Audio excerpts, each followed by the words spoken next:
how to lose weight and keep it off for the rest of your life.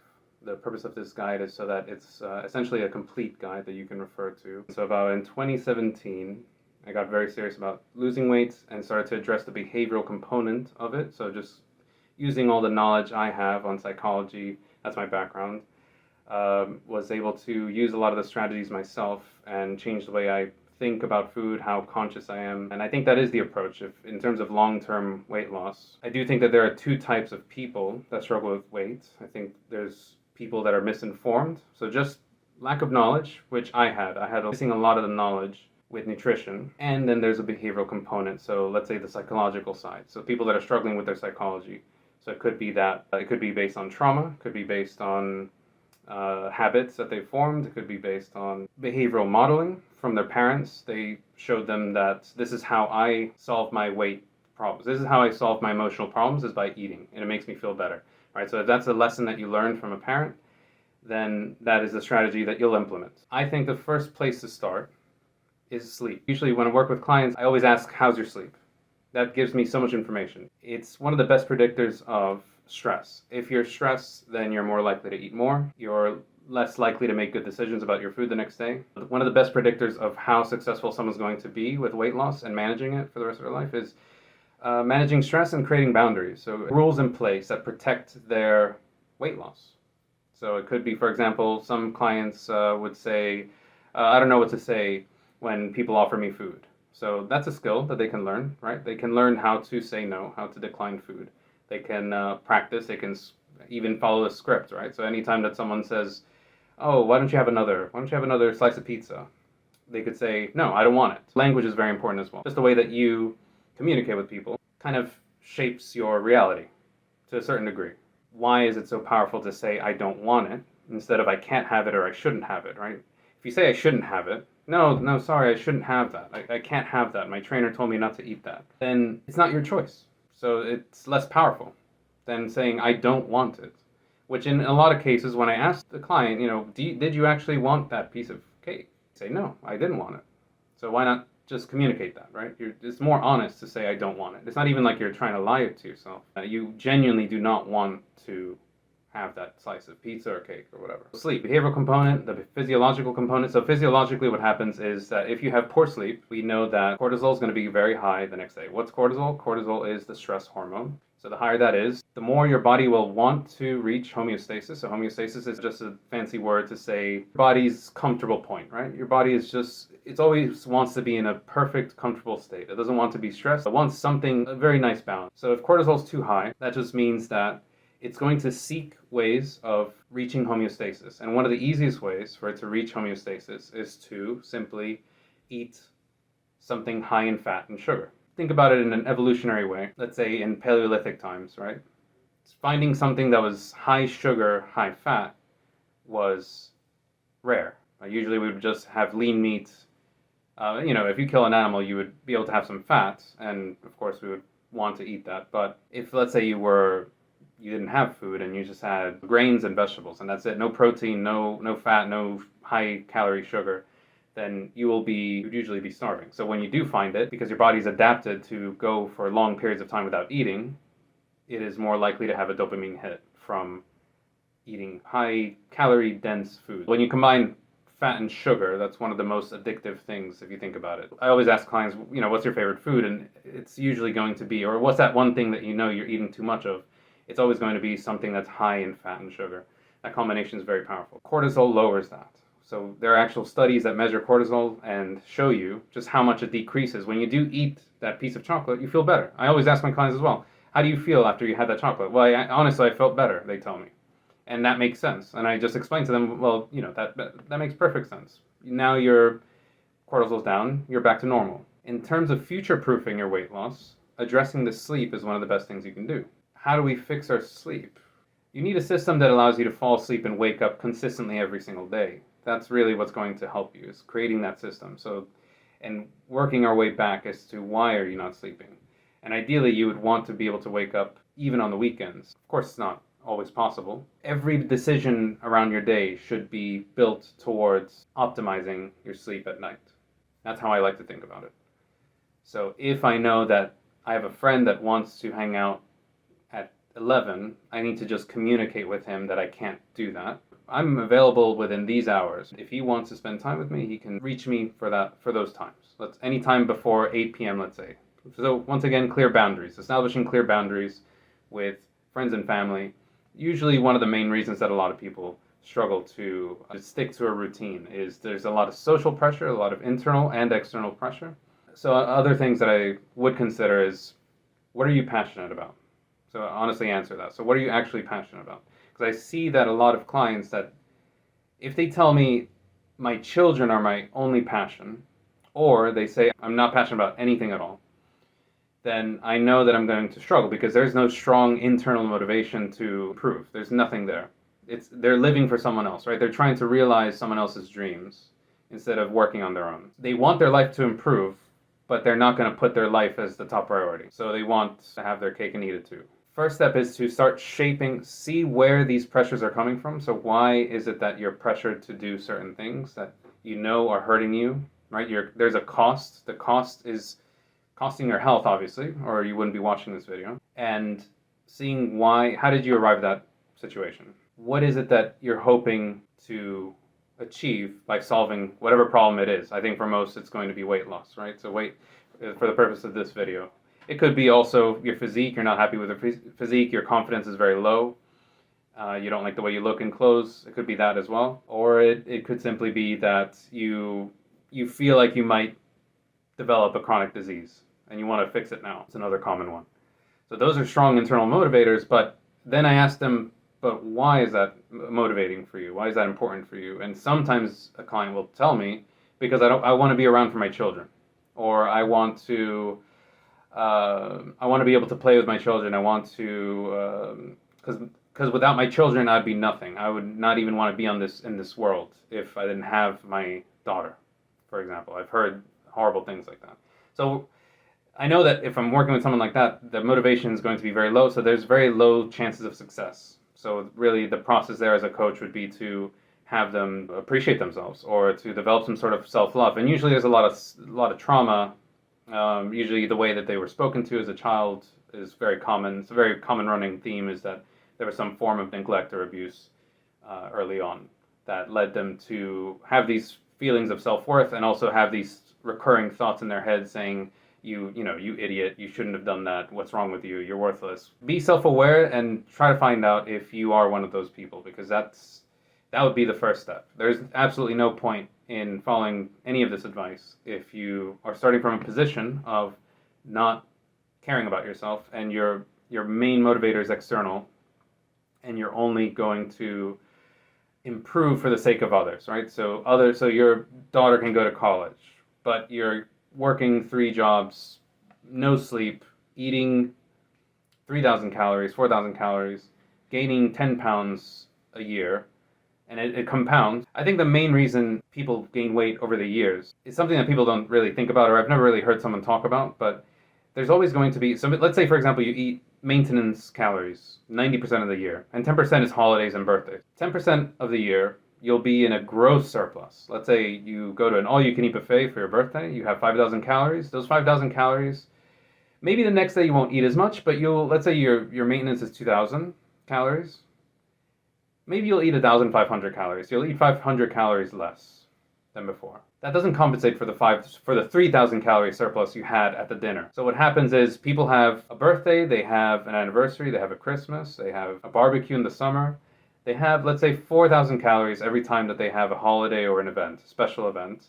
And there's nothing in place for a deficit, which is why I don't understand why people are against fasting. So prolonged fasting, if it's socially acceptable for you to be at a huge gross surplus 4 or 5 times a year, why is it not acceptable to be at a deficit, a very deep deficit, to compensate for the 10% of the time? So some people have had success doing a fast. And there's many ways of fasting. It could be water fasting, it could be dry fasting. I do protein fasting in particular, where anytime I'm hungry throughout the day, I will have a serving of protein. It could be a protein shake, it could be chicken breast, it could be whatever. But I'm just listening to my body, right? So I know that when I wake up, I'm typically not hungry. Maybe 3 hours from waking up, I start to get hungry. I have a protein shake. So that's about 100 or 200 calories at most. Then in 4 hours, I'm hungry again. It's another 100 to 200 calories. And then finally, another 4 hours later, I might have one last shake before bed. I try to time it so that I don't go to sleep hungry, because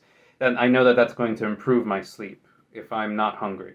So that's about what, 300 to 500 calories in a day, which people would think, oh wow, that's really low. But isn't 5,000 calories on a barbecue really high? So why, I don't understand the mentality of, oh, it's okay, just enjoy yourself. It's the holiday. Enjoy yourself and have 5,000 calories that you'll never burn off, right? It's compounding over the years.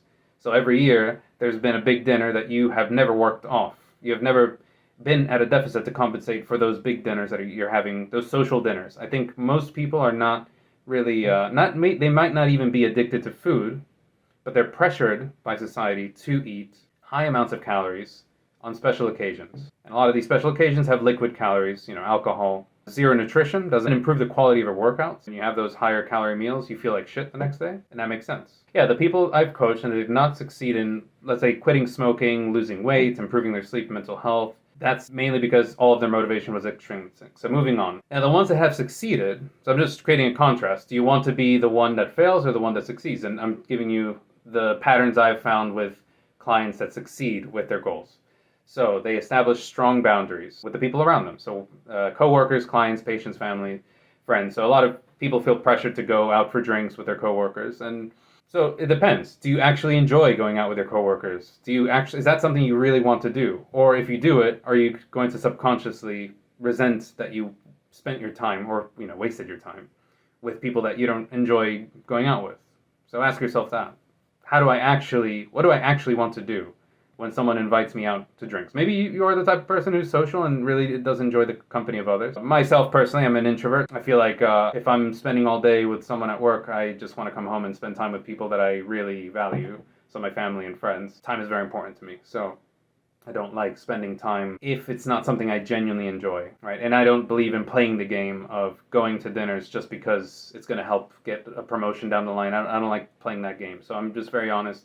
If someone invites me to some dinner that I don't want to go to, I will establish that boundary, and I usually just say I have plans. And when I say I have plans, that could be me watching a movie at home. That's my plan that I want to do that day. They don't need to know that, and I'm not lying, right? So you can establish those boundaries, very specific boundaries. If you don't actually want to do something, you have no reason to do it. You have absolutely no reason to do it, especially when it comes at a cost. A lot of these decisions that I find people making, sacrificing what they actually want to do for the sake of others, it comes at the cost of having to, they resent it.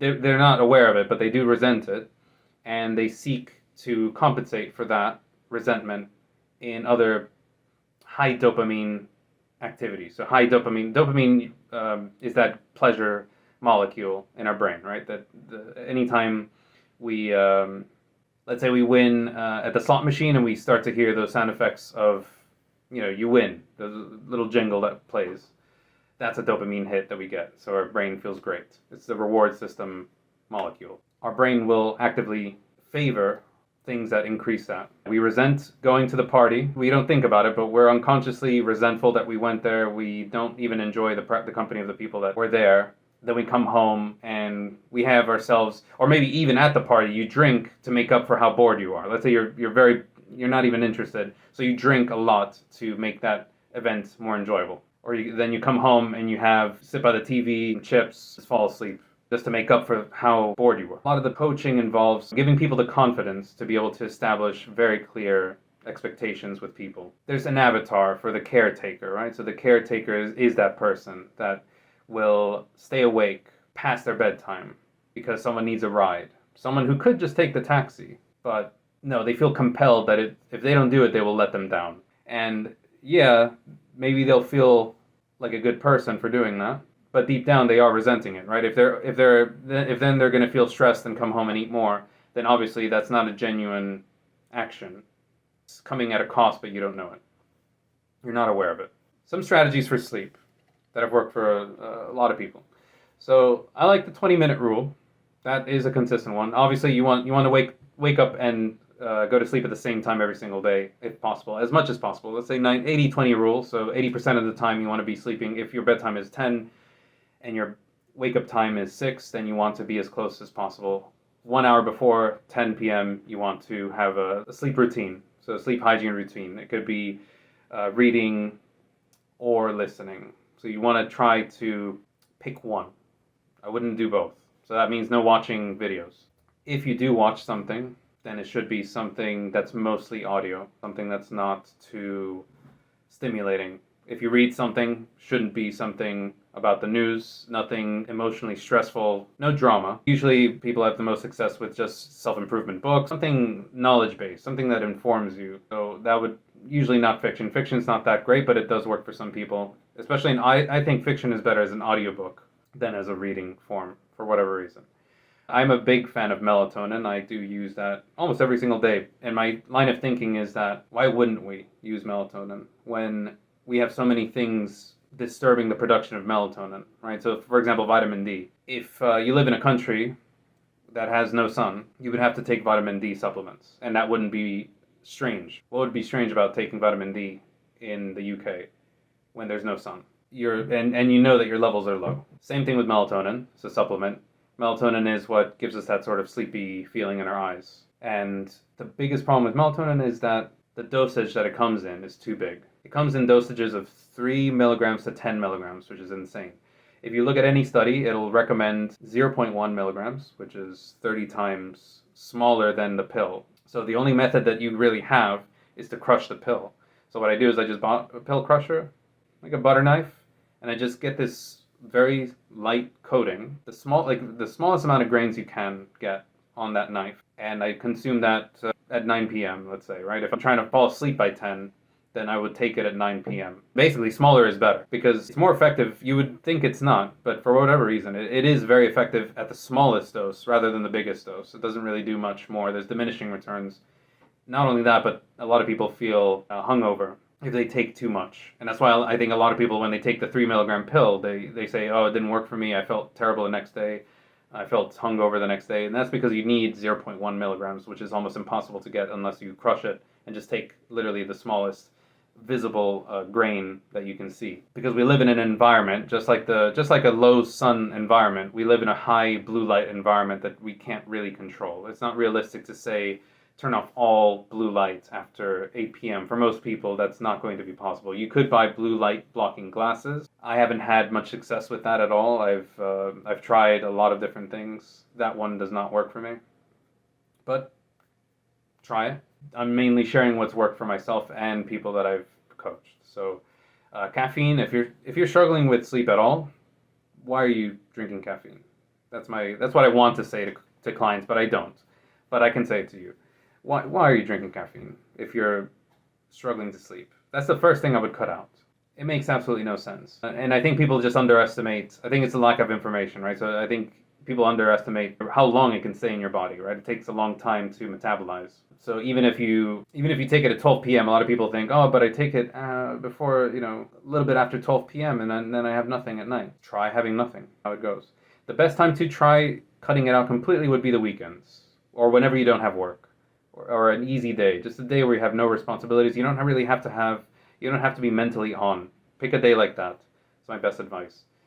The temperature and the firmness of the bed, I've not had much success with that. I mean, I have a memory foam mattress, and that has helped a lot, but I wouldn't say it's why I fall asleep consistently. It's definitely the melatonin, the bedtime routine, the consistency, waking up at the same time every single day.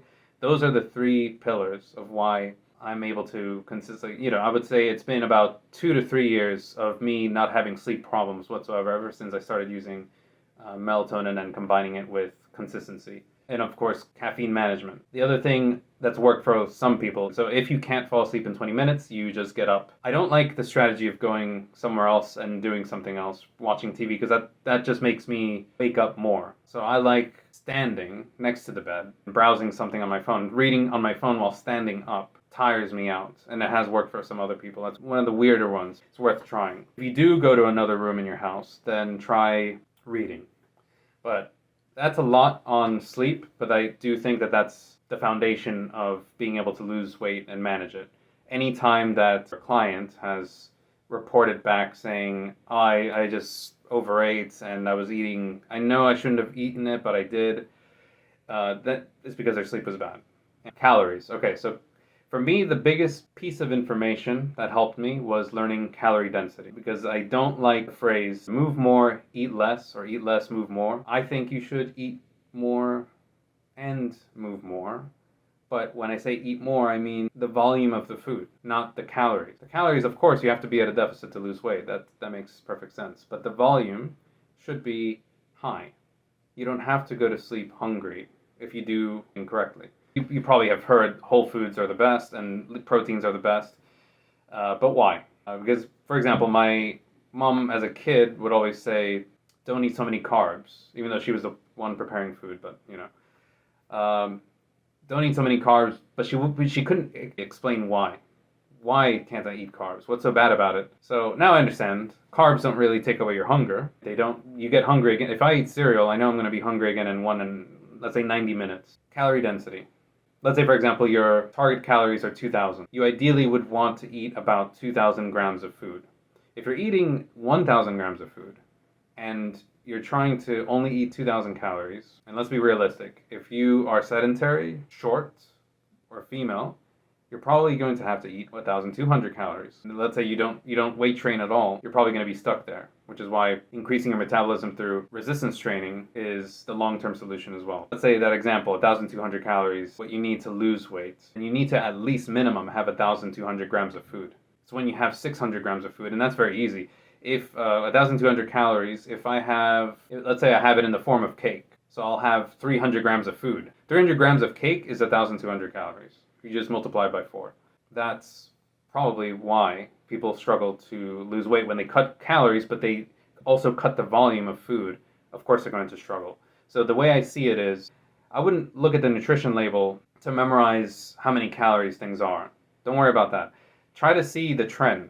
So what I like to do is I calculate the ratio, and I think in the UK it's easier because it shows you per 100 grams of this food, it's so-and-so calories. So I'll give you an example. So bananas, per 100 grams of bananas, if you were to weigh it on a scale, it would be 83 calories. So that's about a 1-to-1 ratio. So 1-to-1 ratio, that is a nice gold standard. That is your baseline. You ideally would want every food to be 1-to-1, right? Because that way you could have 1,200 grams of food if you have 1,200 calories of food. And, you know, let's say potatoes, for example, are also a 1-to-1. 100 grams of potatoes is 100 grams. Typically, fruit like peaches, apples, kiwi, stuff like that is about 50 calories per 100 grams. So then the ratio is 0.5 to 1. Strawberries, mushrooms, lettuce, those are the lowest of the low. So that's about 23 calories per 100 grams. So that's why you'll see that a lot of people bulk up their salads with strawberries and those foods. Cauliflower, all of those are extremely low, almost impossible to gain weight on that. So if you are having carbs, the easiest strategy you can do is just bulk out the meal with some low calorie dense foods or high volume foods, let's call it, right? So high volume just meaning that if you were to have 100 grams of this, it's going to take up a lot of space in your stomach. So, and we'll get into the difference between mechanical hunger and hormonal hunger, although we might as well go into it now. So mechanical hunger is what I'm talking about here. That's that nice feeling in your stomach that you're full, that stretched feeling. Hormonal hunger is kind of your body knowing whether it's eating trash or it's eating good stuff. If you drink alcohol, there's absolutely no nutrition. We can agree there, right? There's zero nutrition in that, no vitamins, nothing. So you will get hungry again. In about 30 minutes, maybe you could have 500 calories or 1,000 calories of alcohol, and you'll get hungry in about 30 minutes or an hour. So that just shows how even if so calories don't really take away hunger. There's more to it than calories. The space it took in your stomach, it probably took a lot of space, but doesn't matter.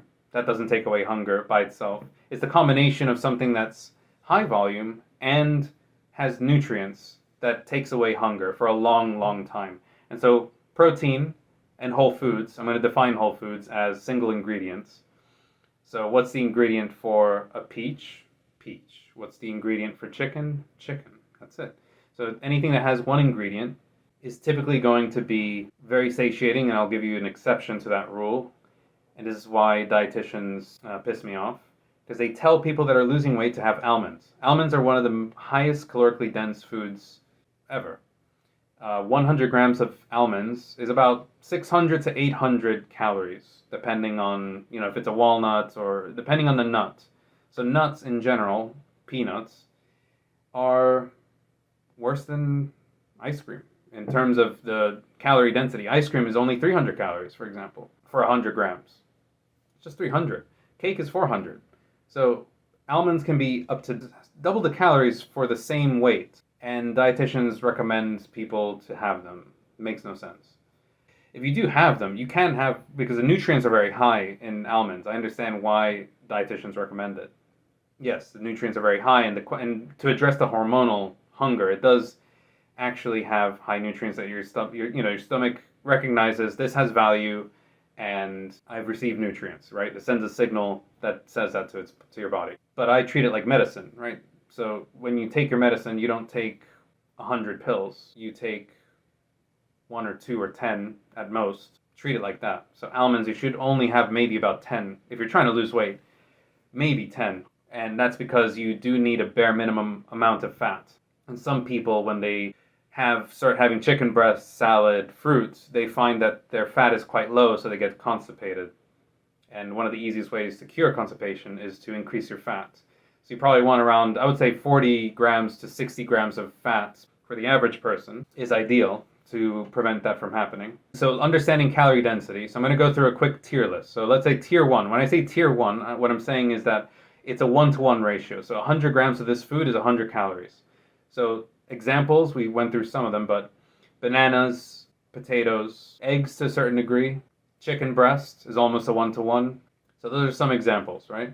But that's something you can pick up just by reading the back of the label. Other countries, they don't give you the per 100 gram. What they do is per serving, and then they put the weight of the serving. So let's say 24 grams, it'll say one serving is 24 grams, and then it gives you the calories. Let's make it easy, right? So 24 grams is 240 calories.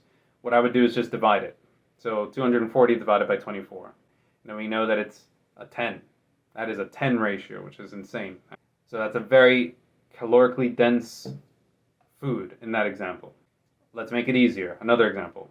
So 100 calories, one serving is 50 grams, and the calories are 100. You just divide the calories by the grams. So 100 divided by 50, that's a 2, right? So per 100 grams, it'd be 200 calories, right? You just multiply it by the ratio. You discovered the ratio there, right? So we know 2. So then when you weigh it on the scale, and let's say it says 60 grams, you just multiply it by 2, and it becomes 120 calories. You know that there's 120 calories no matter what. So just understanding the fundamentals of that helps you realize that you could just not eat that food if you wanted to. The example I like to give is if I'm at the supermarket and I'm trying to pick a sandwich. I like a lot of sandwiches, right? I might like a lower calorie one. I might like a higher calorie one. So I could make a choice, and I can make a conscious choice to pick the lower calorie one. The key thing is you do want to enjoy the food you eat.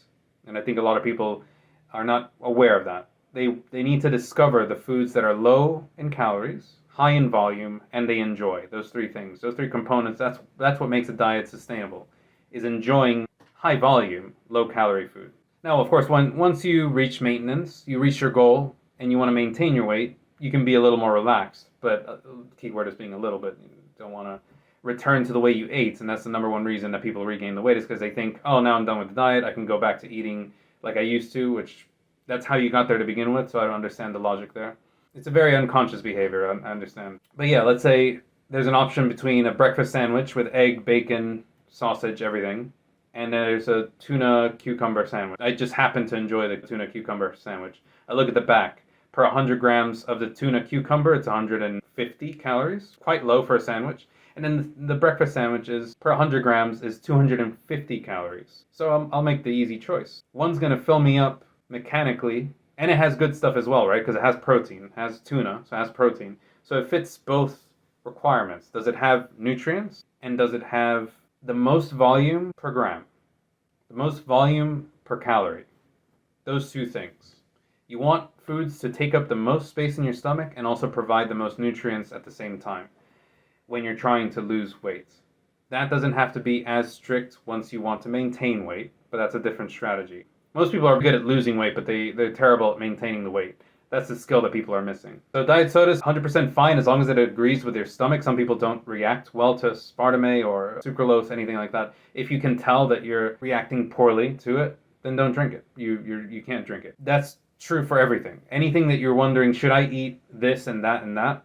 Okay, try eating it and see how you feel. If you feel indigestion, if you feel bloated, if you feel just horrible, if you feel low energy, then it's not compatible with you. For example, Tabasco sauce, I know that xanthan gum messes me up. I feel horrible when I have that. So I had to cut it out. Even though it has low calories, I enjoy the lack of calories and the flavor, but it's not good enough because if I feel terrible every single time I have it, it's not worth it. Main reason, connecting back to sleep, is that my sleep is going to suffer. And then if my sleep suffers, we know the chain there, right? So I'm going to make poor choices the next day. I'm going to be more stressed. I'm going to be cranky. And I'm going to try to compensate by eating more food and the wrong kind of food. Carbs, we already talked about how carbs don't really fill you up. You can have cereal and it won't take away your hunger. Metabolism. So metabolism, my problem with cardio is that it's terrible for losing weight. It's great for maintaining weight. That's what I've discovered as my time as a personal trainer, was that doing the group classes, which I absolutely hated, but I had to do it. So the group classes where I had to do spin, I noticed that it was extremely easy to just maintain the weight just with those classes, because what ended up happening was the more I ate, the better I performed in the class, and it would just even out whatever extra calories I would have. So in terms of so for me, I was bulking. I was trying to increase my muscle mass. So it was actually very difficult to do that because even if I ate more, then my performance during the exercise would improve. And so I would just burn it off. So I think it's great for maintaining weight, but I saw so many people just dying basically, just looking terrible, looking gaunt, looking sick, trying to lose weight using high intensity, moderate cardio. If you take that away, you're going to have your same metabolism. So let's say you lose the weight and you stop doing the cardio, it's going to be almost impossible to maintain that weight loss. Keep in mind that you would always have to do this. If you choose to do cardio, you will always have to do it to maintain your weight. One of the best lessons I learned for myself was being able to listen to my own body feedback. So I know what I feel like if I've reached that point where I'm maintaining my weight with the exercise. Let's say I have 3,000 calories, which is usually, for me, I would gain weight. If I did absolutely nothing all day and I ate 3,000 calories, I would gain weight. I know that for a fact, right?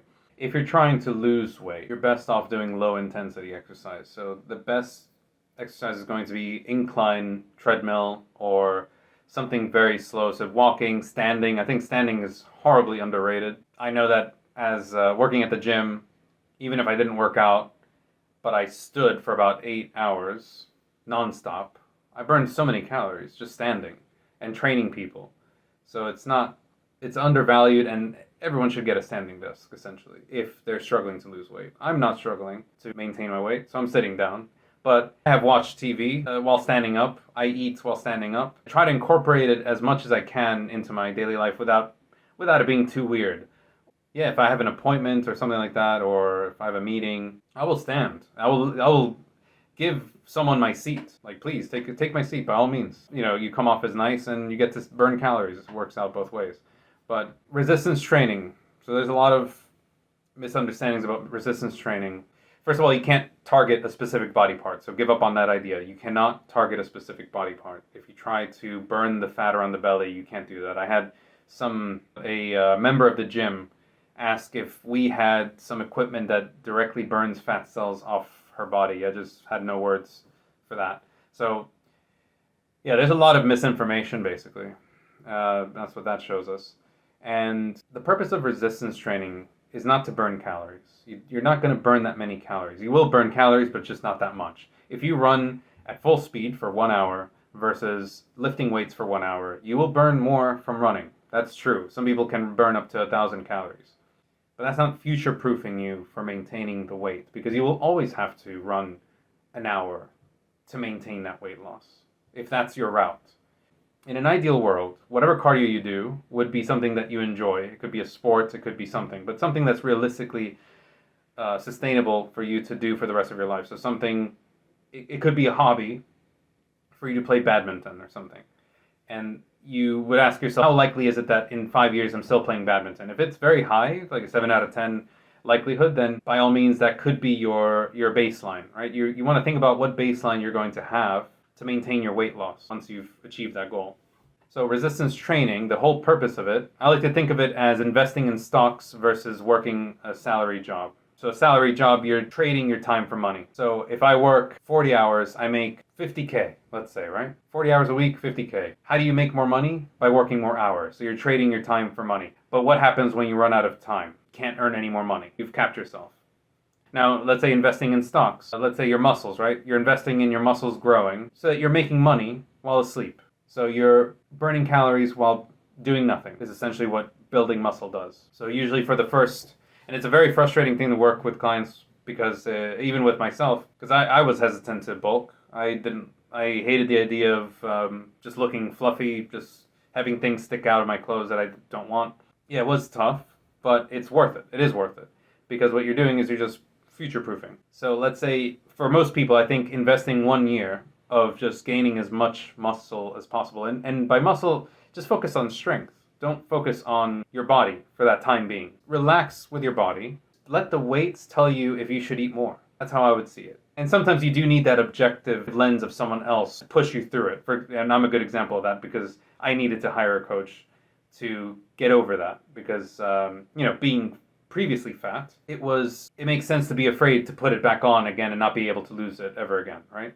That's a fear that a lot of people that lose weight have. So for me, it was very helpful to hire a coach that I could just show him a photo and he would tell me, no, you can put on weight. Don't worry. You're within that nice, healthy range to put on weight to try to gain muscle and put on more mass. The first year, ideally, if I could mind control my client, I would have them train for a year, focusing on increasing the weight of their lifts every single session by a little bit. You can microload, which is another topic. Let's say you do 3 sets of bench press. The first set you do 9 reps. The second set you do 7 reps. The third set you do 5 reps. 9 is your baseline now. So 9 for the first set is your baseline. So the next time, you try to hit 9 reps with the first set, but with a slightly higher weight. And that weight could be as small as 0.5 kg or 1 pound, let's say, right? You only increase it by 1 pound. And that's what we call progressive overload, right? So that's a sign that you are objectively stronger than last time. You can output more work. And that's one of the best predictors of muscle. If you're stronger, you are very likely to be more muscular. And it's a good sign of metabolism. So what they would do is, let's say we have a female weighing 60 kg or 120 pounds. Let's simplify it, right? 120 pounds. Now, she's only 120 pounds because she does cardio all the time and she's eating only 1,000 calories every single day. So it's not sustainable, right? Eventually she will give up and it'll slide and she'll, balloon up again. So what's the solution? The solution would just be to suck it up a bit for 1 year, get as strong as possible. Every single one of your lifts should get stronger and stronger for 1 whole year. Just invest that 1 year, sacrifice that 1 year, and get as strong as possible. Every time that you stall, so let's say you can't lift anymore, you've hit a plateau, you can increase the calories. So you're doing a mini bulk, basically, right? You're just nourishing what you need to be able to get stronger. You're just applying that. So let's say at 2,000 calories, she's weighing 135 pounds, but she's not getting stronger anymore, so she needs to increase her calories again to 2,100, 2,200, 2,300. Every time that she hits a plateau, that's her metabolism improving. Notice how she has to now eat more to be able to lift more. And if you do it right, the weight you'll weigh more, but it'll look good. It'll be a good kind of weight. Like it'll go to the right places. Easiest way to tell is if how do your pants feel? So maybe you've gained 10 pounds, but your pants feel good. That's probably a good sign. That means that you've put on a lot of lean mass instead of fat. That's what I would suggest. It's just because otherwise you're going to be in this endless cycle of eating low calories and being stuck to the treadmill. Now, how to track calories. Some people will not track calories. Okay, but if you do want to track calories, you want to track calories to learn, really, more than anything. You want to learn what everything usually is. For example, I know that if I want to lose weight, I don't have to track calories technically. What I'd like to do is I track my protein, and that's it. I track the protein, and I stick to mostly fruits, vegetables, and meat. I keep it very simple. And I just make sure that I get my 140 grams of protein, at least, minimum, because I'm just multiplying my weight by 0.8. And that gives me around that ballpark, 140. I will lose weight without being hungry. That's the key thing as well. When you increase protein, you don't get hungry. If you're doing a diet and you feel very hungry, it's probably that your protein is below 100 grams. And most people would benefit from at least starting at 100 grams. I think most women that are 120 pounds or 150 pounds, between that range, would benefit from 100. And the reason I say that is because I used to calculate it, but it always ends up being around 94, 90, 110. So I'll just simplify it. Just do 100 grams if you fit within that range. And let's say you're very fat, right? So 100 and let's say you're 400 pounds. You know your height. So your height's 180 centimeters. You can just use that, right? So 180 grams of protein. Use your height. You really want to be targeting what your healthy weight is. You're trying to calculate protein. Don't think of your current weight too much. If you weigh 200 pounds, don't do 200 grams of protein. I would do whatever your ideal weight would be. So let's say the middle of the BMI puts you at 160 pounds. You could pick that as your protein target, or you can multiply 160 by 0.8, and that would get you your true value. That can change. That's just a ballpark. If you're still hungry, then increase the protein. Increase the whole foods until you don't feel hungry anymore and you feel satisfied, right? And there's a lot of mechanics when it comes to eating. For example, chew time. How much time do you spend chewing? Is it something that just goes right down? And that's why liquid calories are terrible for losing weight, because you just drink it and it's gone. It doesn't kill your hunger at all. So chew time, toughness, which ties into chew time. Then you have how high in protein it is, how high in fiber it is, because these things digest a lot slower than other foods. Right? So processed foods, so when I say processed, I just mean things that have a million ingredients, if you look at the back, and they're very calorically dense. So any chips, any Doritos, anything like that, has all the moisture sucked out of. So potato chips, for example, let's compare potatoes to potato chips. And you'll know that potato chips have all the moisture, all the good stuff, all the fibers gone. So it has nothing left. And it's just fried. So it takes up no space in your stomach for a lot more calories. Tracking calories would just involve weighing it. That's it. So I know meat is a problem for a lot of people. How do I weigh meat? Do I weigh it raw or cooked? I weigh it raw, but if you do, really what matters is that it's consistent. So if you always weigh it cooked, that'll become the baseline, the standard. Things that are very low in calories, so what we call ghost calories. So a ghost calorie is, for example, Diet Coke. It has about 0.4 calories per 100 milliliters. So you'd be OCD to track that, 0.4. You can consider that a ghost calorie. It's a calorie that does exist, but you ignore because it's very small. If you know that you always drink half a liter of Coke every single day, Coke Zero every day, and you know that it's just the standard, or let's say coffee, you know, your coffee is, you always have the same exact coffee every single day, and it always has 50 calories, you technically don't need to track that. You don't really need to track the things that you have every single day. You need to track as much as possible, but ignore the stuff that you have every single day because that's your baseline. So maybe you're having 1,800 calories when you take the coffee into account, but it doesn't matter because you're taking that into account. So let's say you're not losing weight at 1,800, you know that you need to reduce the calories to 1,700. Maybe you're having 1,750, but that's okay because that's taken into account. If you have the rule of, I'm not losing weight, so I need to reduce the calories in some way, then you will lose weight eventually. If it has to go to zero, it has to go to zero. But that just means that all of your calories are ghost calories. You're ignoring everything, right? That's a very simple way of just week by week breaking through plateaus. You could do that. That's a standard that's what most trainers will have you do, is they'll give you the recommended amount of calories to lose weight. And then if you're not losing weight anymore, they decrease it even further. So 1,600, you still weigh 160, you weighed yourself every single day and you averaged, well, you use the median, not the average of the weight, and you didn't lose any weight. So we're just going to reduce the calories. Usually for female clients, they reduce calories by 50, and for male clients, they reduce calories by 100. In my case, if I didn't lose weight at 1,600, I would then eat 1,500 the next week, see how it goes, break plateaus. Really, sometimes it's just tracking more diligently does it. Because I had a client who just was frustrated because she wasn't losing any weight, and I just asked her, how accurately are you tracking everything? From 1 to 10, tell me. 10 meaning that you track literally every single food. How accurately is it? And she said, well, to be honest, I'm ignoring this sauce. And that comes down to, so maybe the sauce isn't even that high calories, but the behavior, because we have to take the behavior into account.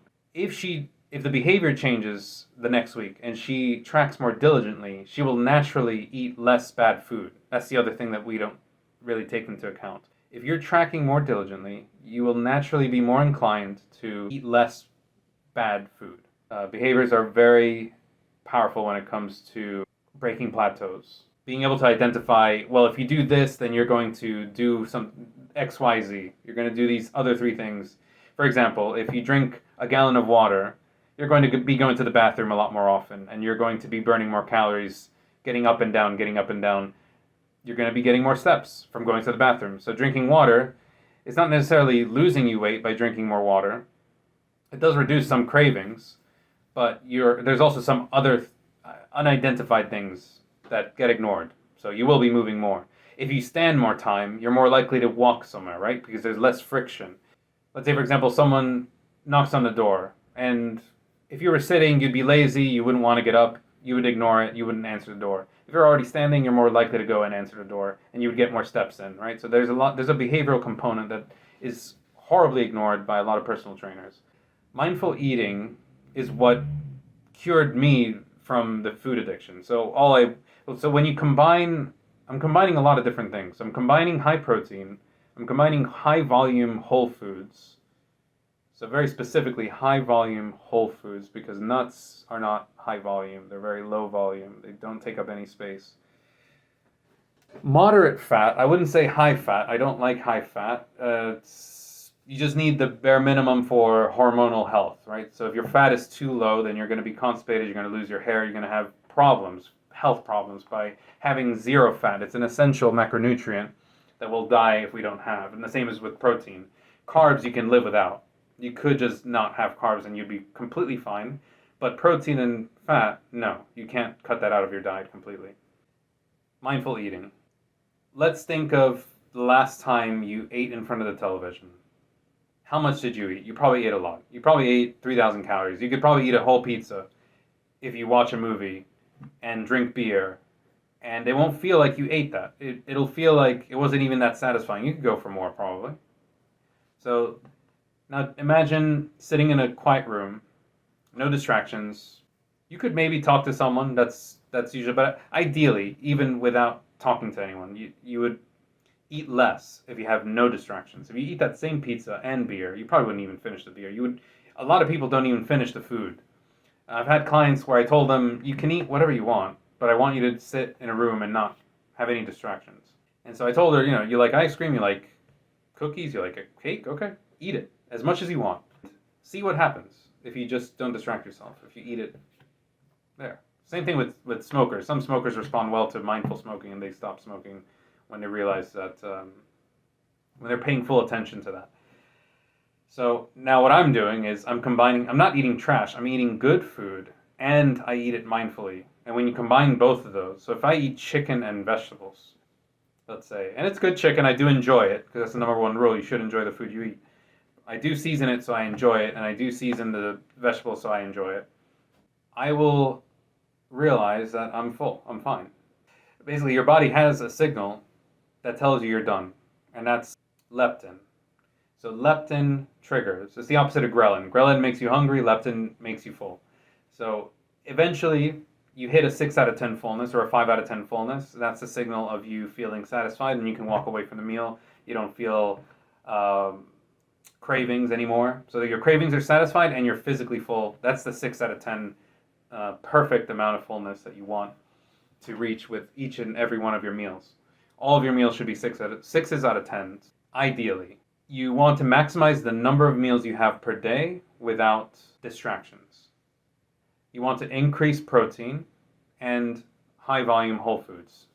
Those three combined are going to be so powerful for losing weight. And then with maintaining weight, yes, you can relax a little bit, but the fundamentals, the 80% of your diet should still follow that rule. The only change would be that you would maybe add a little bit more fat if you're trying to maintain your weight, right? Because you can't be on low fat, high protein, high vegetables forever. It's very difficult to maintain your weight when you stick to that rule, which is why if you don't like tracking calories, if you hate the idea of tracking calories, then follow that rule. Eat whole foods, high volume whole foods, high protein. What are proteins? Lean meats, egg whites, protein powder. I simplify it like that. I can't think of anything more, really. That's it. I don't consider beans high protein. They're not.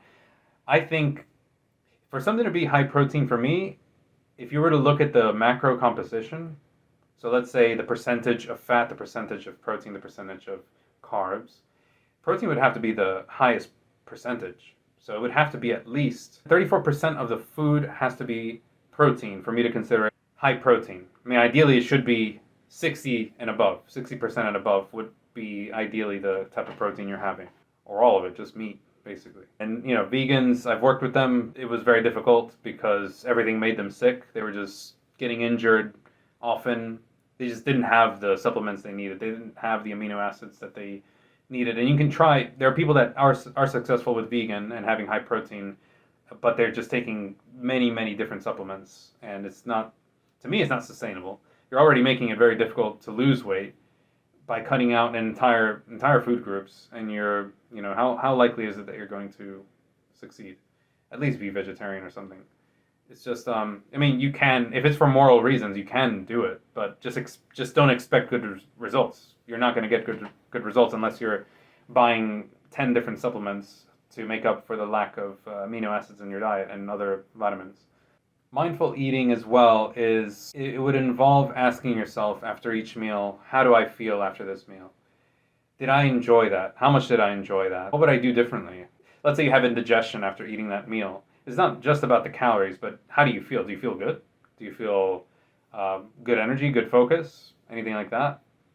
If you feel terrible, then what could I eat differently next time? And just constantly asking yourself these questions. I mean, it helps to have a coach with that, but that's what I did. I didn't have a coach. I just asked myself, what are my thoughts, basically? What are my thoughts on what I just had?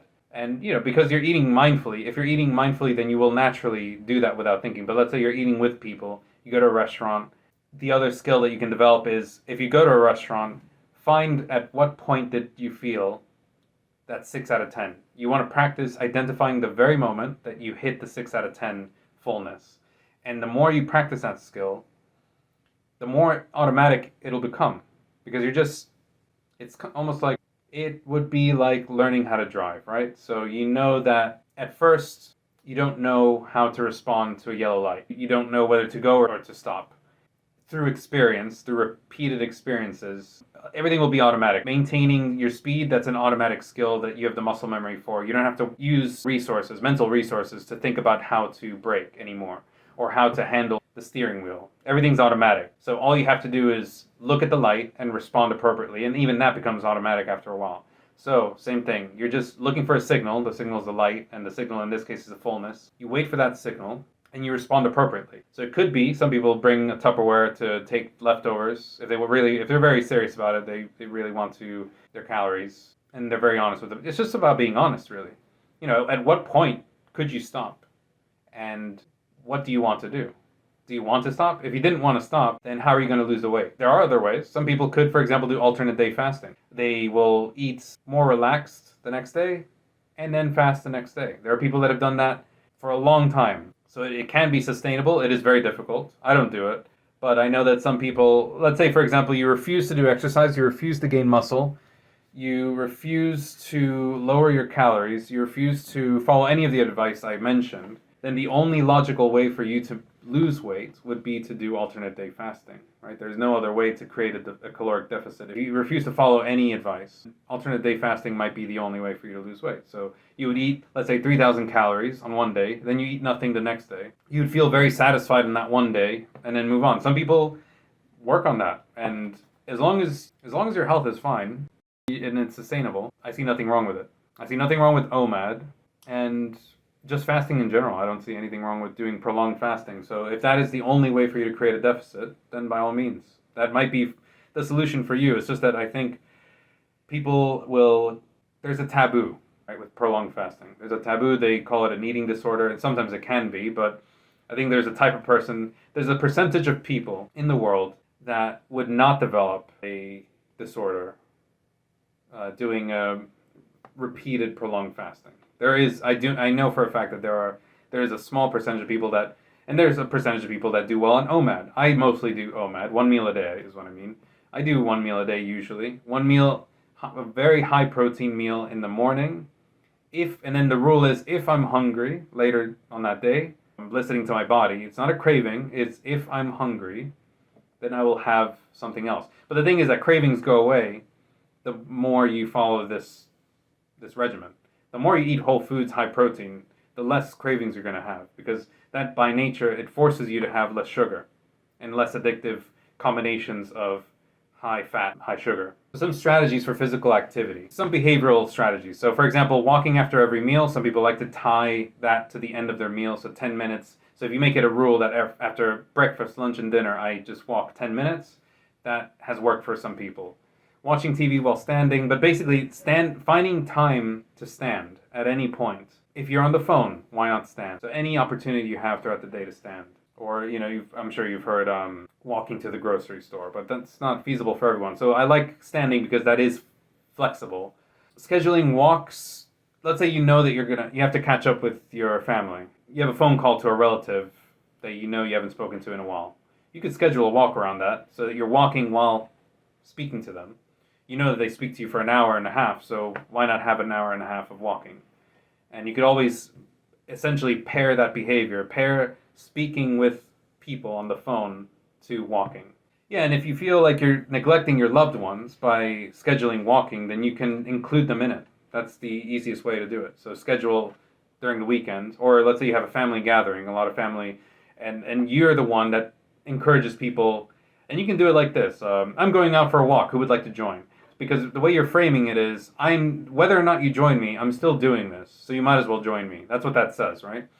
You don't ask them, would you like to join me for a walk? Would it be okay if we went for a walk? Because you sound weak when you say that. So you want to frame it in a way that it inspires other people to follow you. If you say, I'm going for a walk, would you like to join?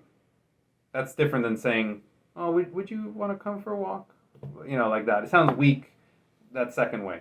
So really framing things so that other people join you.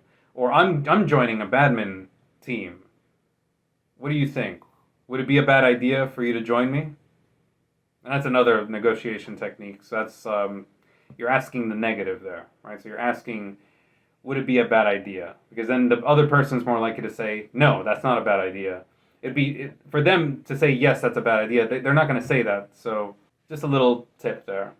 Now, so weighing yourself. So how to weigh yourself. So as long as you have no mental health reason, let's say, to not weigh yourself, let's say you're not a recovering anorexic or something like that, you should weigh yourself every single day. Why? It's just more data. It's just more data. So the more data you have, the better decisions we can make. So if I have your waist circumference, your bicep circumference, everything, your body fat percentage with using calipers, and your weight, that's valuable information that can help us make a decision on whether or not you should change your exercise or change your nutrition. Because it's really, what other variables are you going to have?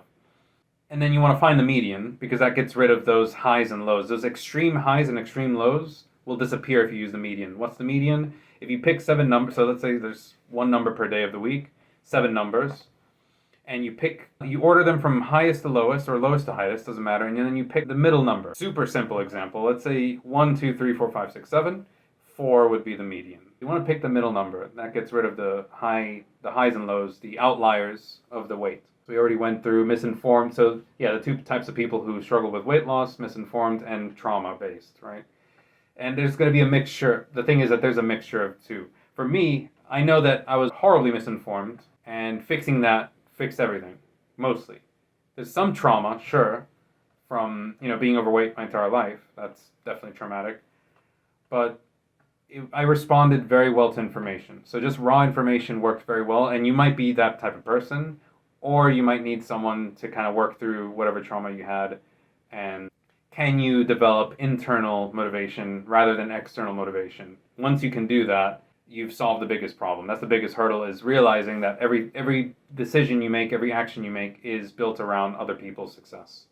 Prolonged fasting, so a little section on that. So how I eased into fasting was I did 1 day of fasting, 1 day of refeeding at maintenance. That was the rule, very, very strict rule. I had to eat at maintenance to avoid binge refeeding, which a lot of people do. And that's why people are afraid of fasting. They're afraid that they're just going to regain the weight. But how would you regain the weight if you fast and then you eat maintenance every single day? So what I did was I fasted. I wanted to ease into it because I was still scared. It was new to me. I didn't. Just a week before that, I thought that you would die if you didn't eat within 3 days. That's what you always hear. If you don't eat for 3 days, you die or something like that. But that's not true. There's the famous case study of the man who lived for a year without eating because he was 500 pounds or something like that. And he had medical assist. He had people, medical experts looking at him, checking his blood levels, everything. So he had support, but it doesn't mean that someone couldn't just do it and be fine. Like as long as you have fat on your body, that is food. The fat on your body is food, and you don't have to be afraid of fasting. There's absolutely no need. As long as you have enough of a reservoir, you need a buffer, right? You need, obviously if you're 0% body fat, you will start eating your heart. Your body will start eating muscle and organ to sustain itself. But if you have fat, that just means that you have food, and you basically don't need to eat if you have fat on your body, like a high amount of fat. And the thing is that the fatter you are, the less hungry you're going to be during your fast. So it's easier the fatter you are. It's almost like it's easier to lose weight when you're heavier because your metabolism is faster. The bigger you are, the faster your metabolism, basically. So that's why muscle helps, because at a certain point you might become skinny fat.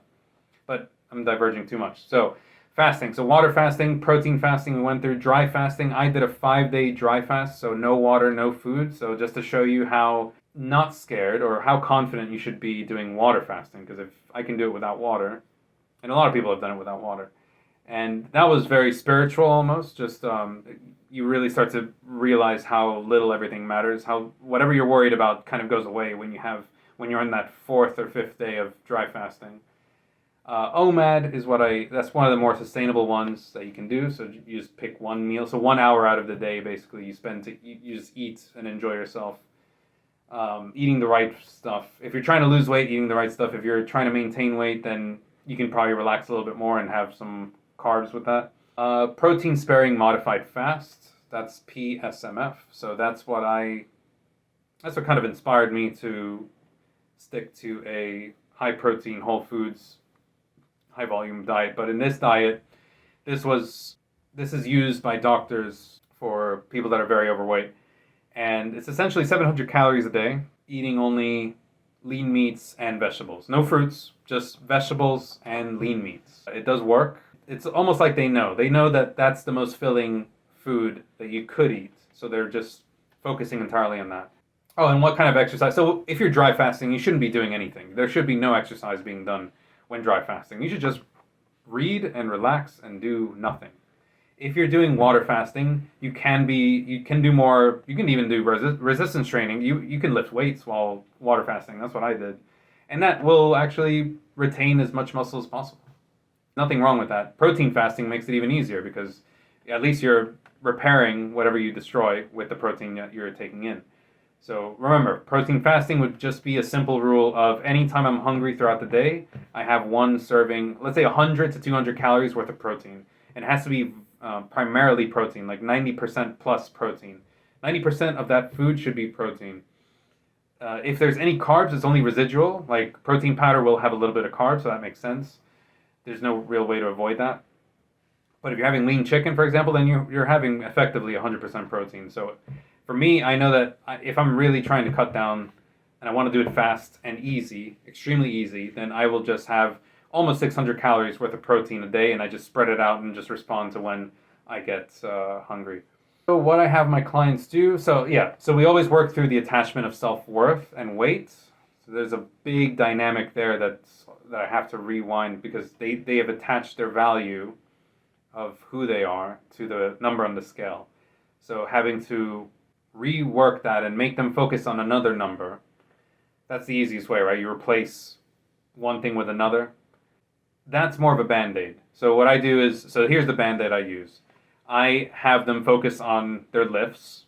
How much have they lifted this week? And focus on that number. So if they benched 40 kg, great. Focus on that number. And I want you to just focus on the lifts that you're doing and see that number grow. I want you to look forward to that number growing and ignore the scale for now. Sometimes I give them that Band-Aid. And while they're receiving that Band-Aid, though, we're working through coaching. I work through their limiting beliefs on that. So how has that helped you, really? How has that helped you in the past to value your weight? And then you start to understand where that dynamic comes from. So it could have been that they were bullied at school. Usually that's what it is. Being bullied at school, or the mom was too mean and said, "You look horrible in that dress. What's wrong with you? You're not good enough to wear that dress." You run into these things, and then once you discover them, you just have them talk about it and process that. And I think just once they acknowledge, oh, this is why I feel the way I do, and I'm actually really angry at my mom or these classmates, these horrible classmates, I'm really angry about that. And once they can process that anger, they can get over that. So that's usually how I approach that. Now, if weight loss is the most important thing for them, I start out by giving them as much information as possible, which is what we're doing, and then I coach them on what matters most to them. So sometimes the weight loss isn't really what matters to them. For some people, it's their business. They want to build their business. And if I help them build their business, then the weight loss comes as a side effect. So if they're struggling, and because they're struggling with the business, they are getting less sleep because they're looking up videos on how to build their business or whatever. Or they're tossing and turning in bed because they have no one to talk to about what they should do with their website or whatever. And then they get to talk to me, and we work through it. Now that problem's gone. Now they can finally focus on the weight and lose it. That's sometimes what happens, and that's why I asked them, what's the most important thing for you right now? Sometimes it's not weight loss. But that's more so life coaching. But I do think you need both. You can't just be a personal trainer. I don't think that's good enough. You should be able to handle the talking part of it and the workout part of it and the nutrition part of it. I think it's a holistic approach is probably the best. Oh yeah, just a random strategy. So, because I saw a video on YouTube saying how to make money doing rain videos. So why not, if you want to increase your physical activity and walk, you could just film yourself walking in the rain. Upload it to YouTube. Some people like to watch that. It's relaxing. Anyways, in the description, there should be a link to my webpage, which will have a little box where you can sign up for my newsletter. In that newsletter, you will get kind of a summary of everything we talked about. So it talks about sleep, it talks about nutrition, it talks about exercise. And there's also a sample exercise program that you can download from there. So until then.